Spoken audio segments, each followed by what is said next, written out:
Let's start first. We have a paradox today that liquidity is spread across 50 venues. But who actually controls the markets? Let's talk about it. Let's start. Daniel? Sounds good. Yes, let's start. Great, great. But what's the question? I mean, who actually controls the market? If we're talking about liquidity is spread across 50 venues, who control? Who controls the liquidity in the market? Yes, definitely. Are you, okay, it's separate if it's in centralized exchanges or decentralized exchanges. So which one? I mean, let's talk about everything. Liquidity can spread everywhere. So That's right. You can focus on taxes or you can talk about both of them. Yeah, yeah. So in our perspective, liquidity is often ephemeral, right? It just moves and goes where the nicest thing is, the nice project is, the nice project that is about to provide APR to investors. And for example, what we've seen outside of decentralized exchanges are these like pre-deposit campaigns with stablecoins. For example, you had Plasma, right. You had Stable, and you recently had USD AI in partnership with the M0 protocol. All of them have raised, in the amounts of like $800 million. Plasma, I think it hit $1.5 billion, $2 billion. But it was ephemeral, right? It was liquidity that was injected and then sort of like left the ecosystem, right? In exchanges, it's less ephemeral, right? It's more slowly evolving. I mean, obviously we have Hyperliquid capturing a pretty good amount of that every day going forward. We saw other DEXs that had not TGE'd captured a good amount of liquidity, for example, Lighter. But as they actually launched their token, we saw a good amount of volume decrease, right? And so these pre-TGE incentives have proven to be pretty powerful for attracting liquidity. But after they evaporate, we see who actually controls the majority of that liquidity. And I mean, obviously, the audience here knows, Hyperliquid reigns king there today. And it's remains to be seen if that will continue. Yeah, right. Would be interested to hear what the other folks. Pretty much. Harsh, what do you think? Yeah, so liquidity, I would say, has been controlled by a lot of the bigger players that were the OG investors, people that invested earlier on. And we can see that some of them are actually exiting the market, which has brought the Bitcoin prices down earlier last year as well. So as these OG investors kind of leave the market, we might see more stabilization in the market itself. And there are a lot of institutional players that are coming into the Bitcoin or the crypto market in general. We're seeing a lot of banks that are coming in, they want to invest, and it's driven by client demand. So we might see a lot of stabilization coming in the crypto space in the near future, and as rules and regulations are a bit more clearer. So I would say right now we're in a period where we're seeing that translation happening, and hopefully we're going to see a more stable period where more and more people see Bitcoin as a more safer asset, where more and more countries are actually putting Bitcoin in their reserves as well. So I would say it was controlled maybe by these more OG players before, but now it's being institutionalized, and we might see that stability. So that's another point that I would want to add to what you said. Yes, definitely. Yeah. What do you think? Yeah, so I mean, for us, I mean, Matthew from GRVT, right? I think we run a perp DEX as well. I think to answer this question, liquidity comes in many different forms, shapes, and sizes, right? For us, I think we look at it from the point of view of, firstly, is it retail liquidity or institutional liquidity? Those two types of liquidity actually tells you a lot of behaviors of what the market would do, right? Retail like to take positions, they like to punt. They like to bet directionally where the market is going to go, whereas institutional liquidity likes to help to allow users to take positions and hedge their bets or arbitrage across multiple different venues. Now, for us as an exchange, there are many different sources, right? For us, we have quite a lot of, I guess, traction within the Asia space, specifically within Korea, Japan, China. And we're growing within Southeast Asia as well as Europe and the US. Or not say US, but more of the Europe side, right? I think for us, US, we have geofenced it, and we don't allow US counterparties to enter our exchange. But that's how I'll first set the stage, right? There's different types of liquidity throughout, and I think it's also very different and interesting because it really depends where and what everybody thinks, right? Because on our exchange, users may behave differently from another exchange or Hyperliquid or like Binance, right? Price discovery does occur on every different sort of exchange, and it still flows throughout. Today, we have about $1 billion to $2 billion of average daily trading volume. So there is sufficient liquidity on us, right? But I think to answer your question, who really controls it is really, I think it's a fluid thing, right? The concept of still open markets, competitiveness and market competition. But as long as there's sufficient traction, and I guess the product is really good, right? I think, Daniel, you talked about how there's always going to be a high volumes and liquidity on exchanges pre-TGE, and then after post-TGE, that's where it drops off. Yeah. I think where it comes from now is to focus on the product, so that the product is something that can allow for liquidity to stay and continue to grow. For us at Gravity, what we're trying to do is we've created a product that helps to build users' wealth and generation, and we are an exchange that is designed to pay our users. How we do so is in 4 different ways. The first one is by giving all users 10% profit split with their referrals. The second one is we pay all users to trade. So for all maker fees or limit orders that users take, we pay them maker rebates. Right? This allows users, retail users, to also become liquidity providers. Third is we have our Gravity Liquidity Provider Vault, which allows users to deposit within the vault, and that gives out about 21-22% APY just by depositing within the vault. And then lastly, our flagship product, which is our 10% earn on equity product, meaning what this does is it allows our users that deposits up to 100K within their trading account, will pay them 10% yield. So they keep their liquidity on Gravity, and even their open positions, for example, and their margin positions, we also pay them 10% APY and interest, right? So this helps to consolidate liquidity here. It helps to grow users' wealth.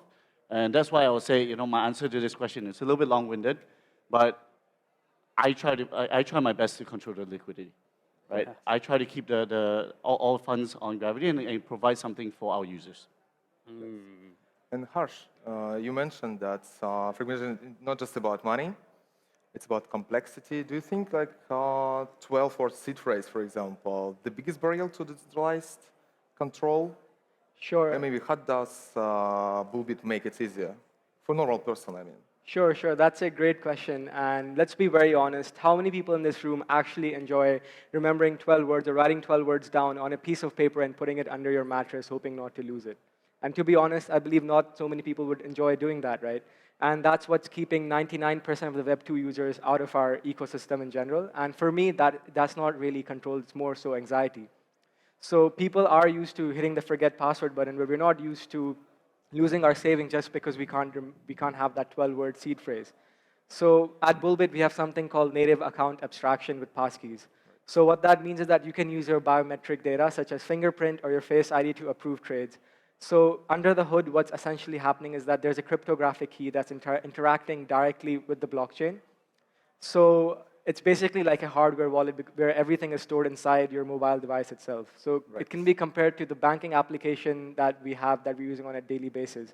So to really answer your question, I would say to have total decentralized control, the invisible key is you're not a piece of paper. So yeah, that would be my answer.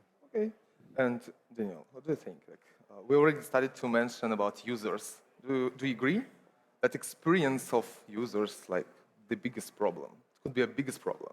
Well, certainly you would have agreed a few years ago. It is the truth that the space has also done a lot of good progress in improving the user experience quite significantly. For example, one of my closest friends works in the field of on-ramp and off-ramp, which is a choke point of liquidity. And the experience for users to deposit funds from their centralized exchange to a DEX has certainly improved significantly. Yes. Well, that is, I know. It's due to competition, partly as what Matthew was saying. I think it's gotten much better. I think that's not certainly something that I would call That I would call a bottleneck. On the other hand, I would say it's not only user experience, but it's users now have access to more interesting liquidity primitives as well. For example, Matthew mentioned the liquidity provider vault, right? We also see liquidity provider vaults in Hyperliquid and Lighter. This is actually quite a new innovation in this space. Like if you think about it, it hasn't really been possible before in centralized exchanges for users to participate in the liquidity injection in exchanges before, right? And earn a share of that revenue. Some people think that it's, good. Some people think that it's bad, dangerous, so on and so forth. But we're seeing not only, improvements in the user experience, but improvements in accessibility of financial products that the users have access to, and ways to generate yield and income as well. So I would say I'm very optimistic with this particular point. Do you think we need to invest more in user experience? To invest more in user experience. I think we're already investing the right amount. I think the progress is already very, very good. I think it's just going to keep improving, right? For example, in novel products that have web interfaces, with the rise of AI, it's never been easier to audit your user experience trail in your product and to identify gaps, to test UIs, to test APIs. For example, something that we hear often in our product investigations, by the way, we're a layer 1 with a perp dex as well, and a stablecoin, the next layer 1, right? As part of our market research, we hear often that perhaps some other perp dexes have not a great user experience on the side of documentation of their APIs. It's not clear what the rate limits is, so on and so forth. But simple things such as documentation can now be produced pretty much automatically by having an AI just read your code base, produce that documentation. It is automatically kept in sync, and it's much better than what a human would be able to do with respect to their ability to just write docs, so on and so forth, right? So I think we're investing the right amount. That is my take. Okay, got it. Matthew, or maybe, what do you think? The question is on user experience, right? Yes. Or maybe it's a lack of money between chains. Yeah, I think in terms of the whole sphere, crossing, I guess, moving a liquidity across different chains has already been kind of resolved through a lot of the on-ramp, off-ramp bridge partners.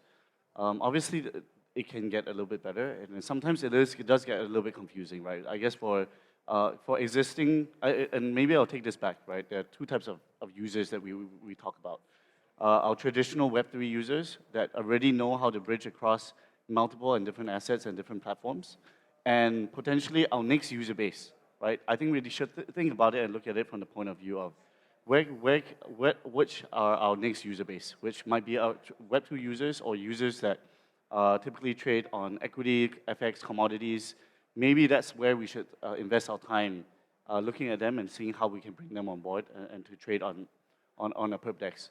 I think we're in a very interesting stage in finance now, where with Hyperliquid, with Lighter, with Gravity ourselves, we will be going live with equity perps, commodity perps, and FX perps within the next 2 weeks. Right? Okay. So we're actually seeing a very big shift in the way that the market is changing and the next evolution of exchanges. Because for us, we'll be looking at it from the point of view of you have crypto 24/7, you have equities 24/7, you have commodities 24/7, and now you have FX 24/7 in a platform like Gravity that allows you to self-custodize all your assets and to do multi-asset collateral.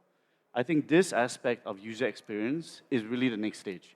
And the reason being is that with all these 4 assets, asset classes, you're able to now take positions and follow momentum wherever it is. Right? I think crypto was probably one of the best assets to trade over the past 5-10 years because of its ability to generate momentum. Now we're seeing that the momentum sometimes is a little bit muted, but what happens when the momentum chases on Bitcoin, then it flows over to gold, then it flows over to traditional equities. what's going to happen there? I think when we use this as a user experience for the financial products, it becomes very, very interesting. Right. And this is where we believe that we are building a product for the next 10 years. And this is where a lot of things will change. Okay. Yeah. And I wanted to talk about volume with you. Everyone looks at volume. Do you think it's a real signal or like it's a vanity metric that hides problems? So volume, I think, is kind of a chicken and egg game, right? And it comes to liquidity. First, it starts with how much TVL you have, how much open interest you have, and then how much volume you have. So I think it all just plays a role in the whole scheme of things. But the volume metric, although it is kind of a vanity metric, it does tell give a lot of signals to retail, to institutional, that yes, there are a lot of because you typically don't publish the amount of active wallets, right? That's traded on the exchange, and also maybe you look at it from general statistics. What's the mean? What's the mode? What's the average amount? Basically, the amount of average users and how much do they actually trade. But volume just gives you an idea that hey, people are trading on this exchange, and right. Typically the higher volume metric that you have means that there is opportunity for price discovery. Once there's opportunity for price discovery, institutions instantly make money, right? Right. So I think it's a yes and no. Yes. Sometimes the numbers look really big. The bigger the number, obviously, the better. But it also signals opportunity. Yeah, that's true. Daniel, what do you think? What is the best KPI to show founder to prove the liquidity is healthy? Oh, So, the best metric to prove that yes. the liquidity is healthy. I would go with a little bit more like standard ones, such as depth, spread, perhaps. To be honest, I would say I'm not the best expert on that topic. Probably Matthew knows best, given that he actually runs an exchange. Yeah, that would be my answer actually. Okay, that's great. And also Harsh. We mentioned that you're talking about user experience, and they definitely hate moving funds between chains. How to aggregate liquidity right now? Can you repeat the question? How to aggregate liquidity right now? So, because users, that we mentioned, users hate moving funds between chains, like bridging. Yeah. What So I mean, the analogy for that would be jumping through the hoops where users have to bridge. So I would say, I'll give you an example. Let's say you want to buy USDC on Ethereum and you want to buy on the base. And I would say good luck with that, because first you have to find a bridge, then you wait 15 minutes, and then you realize that there's not enough gas on the other side to claim it. So that's a terrible, I would say, user experience. So at Bullbit, what we believe is that users shouldn't have to worry about the infrastructure behind all of this. So if you're to think of Bullbit as your international, let's say, MasterCard, you're here in Hong Kong, you're buying a cup of coffee, and the last thing you want to worry about is if the transaction's going through, how the exchange rate is calculated. You just know that you want a cup of coffee and you want it in your hand. So I would say that's one thing. So at Bullbit, what we have is called ledger-based chain abstraction. So essentially what that means is that each user has a unique identity vault address. So you can transfer USDC from, let's say, any cold wallet such as MetaMask, and then withdraw from Binance or OKX. And that gives the user instant buying power, because it sends a signal directly to the messaging layer, and you don't have to bridge or wrap your tokens. So I would say that's how some exchanges can do the heavy work for you, and we're not expecting our users to move the mountain. We are trying to build a smooth road underneath so this can be all flowing into one place, and that's how we can make the user experience as well better and kind of move the industry forward to make it more accessible to more and more people. Yeah, okay. If with Matthew, I wanted to talk about volume. With you, I want to talk Harsh. I want to talk about AI. Do you think that AI right now is just a trading bot? Or I know you launched. Yeah. So can you tell how it's going on? Sure. So thanks for letting me clear the air on this part. So if a Bullbit is not a magic like trading bot where we're promising 1,000% APYs, and honestly, if someone is promising that, I would say run away fast, because it's likely that it's not possible. So AI in Bullbit actually stands for Automated Infrastructure, or AI-assisted safety.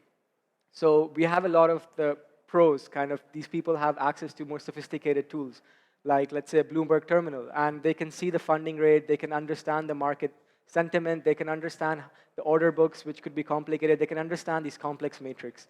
But for a normal user that wants to trade, he or she may not understand how all of this works. So, for example, what this AI-assisted safety or the automated infrastructure will do, it will send some cautions like, okay, the funding rate is overheated, there are too many longs on one side.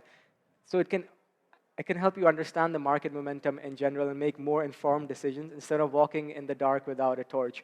It really gives the users a torch to make more better informed decision and move forward in the market. So that's my I got answer. it.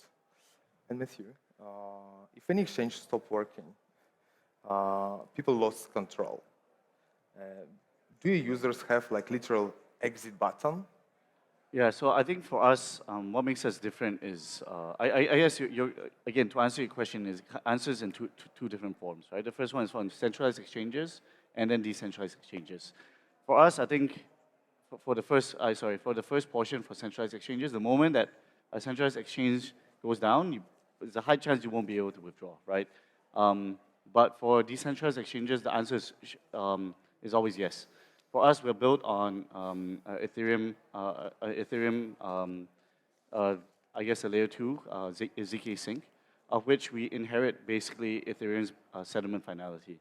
So there's always a means for you to withdraw your funds because for every trade that you make and for your deposits, you actually own and hold your own key. You're always able to use your own key to sign to execute the trade or to close the trade and then withdraw your funds. So the answer for that would be yes. Okay, got it. Yeah. Daniel, what do you think? Who is your real customer? So Who is we discussed a lot about users. We never mentioned projects, I guess. Yeah, that's interesting. It's part of our industry still. So who's the customer, right? Well, in decentralized exchanges, centralized exchanges, especially centralized exchanges, right? You would say traders, right? Yeah. Currently, certainly that's the case today. But as but as a few many folks perhaps here know, right? Like a pretty good amount of the volume that we see in DEXs comes from delta neutral traders that are executing more sophisticated strategies.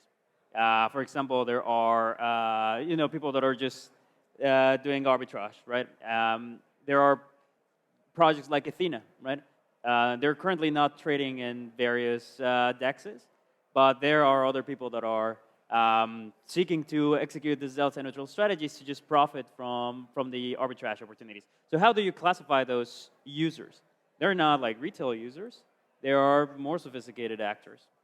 And then I would say, as we were talking about UX, and we were talking about 24/7 equity perps, commodity perps, forex perps, something really exciting. Like that's a true innovation that is happening in the space, which is extending markets to 24/7 trading, whereas in traditional finance that was not possible. Who does that appeal to? Like what is the user that appeals to? Is it the traditional trader? Well, yes, certainly the traditional crypto trader wants to speculate 24/7. But we are seeing in a very preliminary fashion with the launch of AI bots like Claudebot, for example, that people are telling them like, hey, go and make some money, launch some meme coins, figure out how to make $100 in the next 30 minutes. They're actually reasoning. They're actually going and connecting on chain and connecting with applications. Like this is really new. Like this is happening in the last 3 weeks, right? Well, do we think that these AI agents are gonna stop on weekends? Well, no, not really, right? I think certainly 24/7 trading is something that's becoming very rapidly the standard. And then as a perp DEX, then you need to consider how does that affect who you think your customer is. I mean, it's I think still a little preliminary, but the space is just moving so fast that will the majority of capital eventually be moved by some of these autonomous systems? Maybe not immediately, but perhaps eventually. Okay. Harsh, if you stop all trading contests, and reward tomorrow, how much real volume would actually stay on the market? What do you think? So you mean trading contests? Yes. So what does that imply? Like, For example, I mean, what real volume we will find on the market after that if we stop trading? if you stop trading, it depends on what kind of trading, right? If you're seeing institutional trading or retail trading, We mentioned users first, yes? yeah. Let's talk about users, if they stop.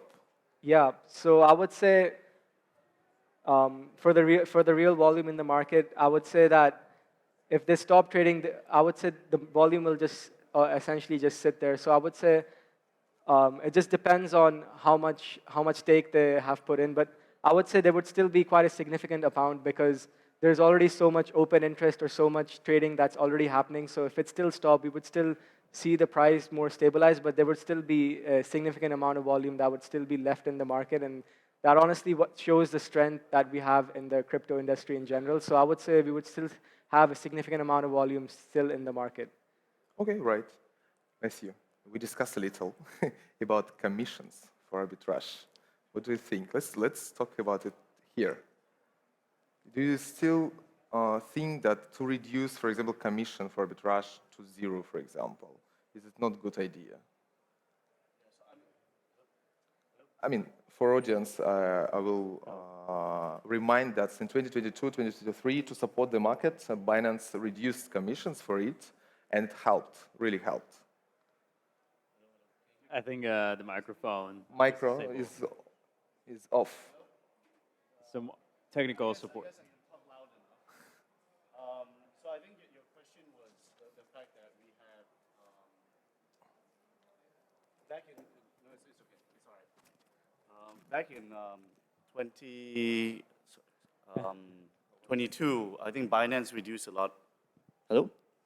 Hi. Yeah. Okay. So this is much better. But I think you mentioned back in 2022, 2023, Binance reduced trading fee commissions by a significant amount to help the market. I think, to be honest, everybody needs to feed themselves. So I would say it doesn't really make much sense to actually reduce the trading fee. But if you can do it in a manner where it is strategically helps to incentivize users to take more positions and to take bets in the market, that's where liquidity and total trading volume will increase. Just reducing fees for arbitrage, I think that might not help too much, mainly because of the fact that when one retail user trades, for example, right? Like let's say I decide to take a big bet in Bitcoin now. I think it might go back up to 100K within the next 6 months. So I put a long position on now. How does that actually flow within the market? Could be you trade on, put this position on Gravity, and a market maker on the other side takes that position and then offsets and pushes it off on Binance. They match it to another market maker who then pushes it off onto, let's say, another exchange like Bybit or OKX, who then takes it and then pushes it off onto Hyperliquid. That's typically what could be a theoretical flow of whenever a user actually comes in and takes a position. That's why price discovery is a very, very big aspect within the trading environment, right? Where, for example, our exchange might have a better strength and price discovery for users within Southeast Asia or within the Asian region, for example. So that's where I would say that's how the typical flow goes. I think we're typically just reducing the fee from, let's say, 2.5, let's say 5 bips, right, down to 1 bip. It doesn't actually allow this route to multiply, right? You're reducing it by 5 times, but basically the entire cost to the pocket of each one within the hop increases 5 times, but the amount of trades doesn't. It can, it cannot, it may not, but I would say typically if you do that, this exchange game is zero sum, right? There's an exchange, and then there's the maker, the taker, and the exchange. So it will always be, if you reduce the exchange ability to make money, then somebody else on the other side makes money. Yeah, okay. And I always want to talk about founders of projects, for sure. Like a final advice, for example, final advice for founders, for example, what they need to do Or is the question like, what is advice to new founders or founders Yes. in the space? Maybe not you, Yeah. but yes, founders in space. Yeah, a lot of philosophy over there. What I would say is you always have to, what I tell founders is you need to know yourself very well, and you need to be a very independent thinker that thinks from first principles, that doesn't take common knowledge for granted. Ultimately, startups um, um, feature a distribution called the Pareto distribution with respect to who are the winners and who are the losers, right? The Pareto distribution, right, is a distribution that shows that the top players in the industry, let's say 20%, the top 20% have 80% of the profits, right? I would say that in venture, it's a game of extreme numbers. I would say it's way more extreme than that 80-20%. Especially in crypto, we've seen in AI as well. You really need to be very unique. You need to focus on something that's niche, and you need to do things that others are not willing to do, right? And so, what I would tell founders is, first of all, make sure that you're willing to go for the ride that you're about to go into, right? That's the most important one. And number two, be sure that you're ready to go for it for a long time. And number three, make sure you have the guts. So that would be my advice. Harsh, what do you think? Yeah, so again, very philosophical. So I would say trust is the most important thing because especially in finance, you're dealing with people's money that they've worked very hard for. So when you're doing a startup in the fintech or that ecosystem, I would say building trust and really building that with your clients is the most important thing. And to build trust, I think you have to be very clear with your own business so people have confidence in you, but also be as transparent as you can. So that will be my three advice. So you build trust, be transparent, know your business, and know the industry to build that trust in the first place. And finally, adapt because the industry is changing quite fast with AI going on, which is a key theme right now. Lot of new things that are coming in. So being adaptable is also a very big thing. So those would be my 4 pieces of advice for any founder. Thank you. Certainly. What do you think? Yeah, so could I get your help to repeat the question one more time? Yes. I again and again wants to come back to founders. What do you think? Do you have any advice for them? For example, we see we mentioned about unique and trust, but we see last 1.5 year pretty strong consolidation at the same time. What they need to do? Yeah, I mean, okay, so advice to founders. Your job as a founder is incredibly hard. It will never get easier. In fact, it only gets harder. So every stage of your business, it just goes from, I mean, fundraising is hard. Building the ideation, getting your idea is hard, right? And then once you actually go live, getting revenue is hard. So I mean, that's just a plain and simple fact. It's always going to be hard. I think what my advice here would be is there are many resources and a lot of people that actually really would love to help you, right? Obviously, find the right people. Find the right people who would be in your team cheering for you. And then also the aspect of AI.